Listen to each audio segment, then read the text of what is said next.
Yadda Isra'ila ta kashe shugaban Hezbollah Hassan Nasrallah a yayin da ya halarci wani mitin ɗin sirri da aka shirya za a yi a cikin hedikwata ta Hezbollah a Beirut, Lebanon. Jiragen Isra'ila bayan sun samu information ɗin sirri cewa shugaban Hezbollah Hassan Nasrallah a ranar Juma'a ya halarci wani mitin a cikin Lebanon a yayin da su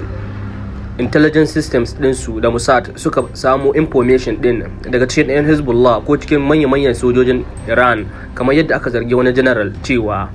wanda bai halarci mitin ɗin ba, kamar yana sane da za a kawo attack ɗin ko kuma maybe shi ya bayar da asirin, sai dai cewa su jiragen na Isra'ila sun saukar da bunker buster bomb, wani kalar bomb ne wanda sai ya fara shiga cikin ƙasa kafin ya fashe. Suka yi targeting din underground din palace din da ake yin mitin din,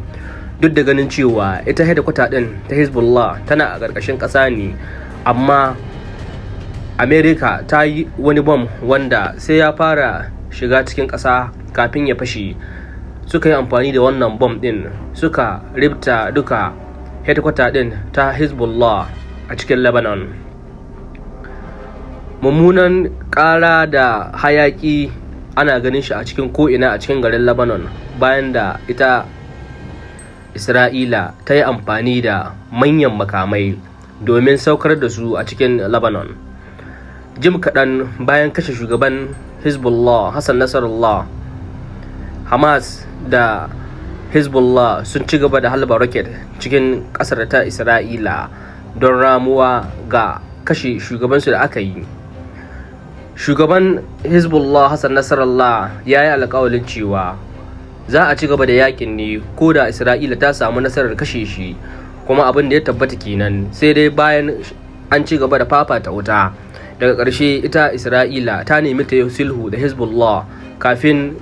'yan tawaye a Siriya su karɓe ƙasar ta Siriya. Iran ta zargi Isra'ila da zafafa wuta, abin da ya kawo ƙarshen mulkin Bashar al-Assad a Siriya. Sannan kuma 'yan Houthis a Yemen sun ci gaba da halba manyan makamai masu gudun walƙiya a cikin Tel Aviv, tun bayan da ita ma Isra'ila ta ce lalle za ta rama harin da Houthis ta. Hezbollah sun ci gaba da targeting din manya-manyan wuraren ajiyar kayan makaman Isra'ila, kuma suka ci gaba da halba manya-manyan missile suna targeting din babban birnin Isra'ila, Tel Aviv. Rocket din 'yan Hezbollah ana ganin shi a ko'ina cikin Tel Aviv, duk da ganin cewa su Isra'ila suna da Iron Dome wanda suke kare missile attack, amma bai hana an kai musu hari wannan karo ba.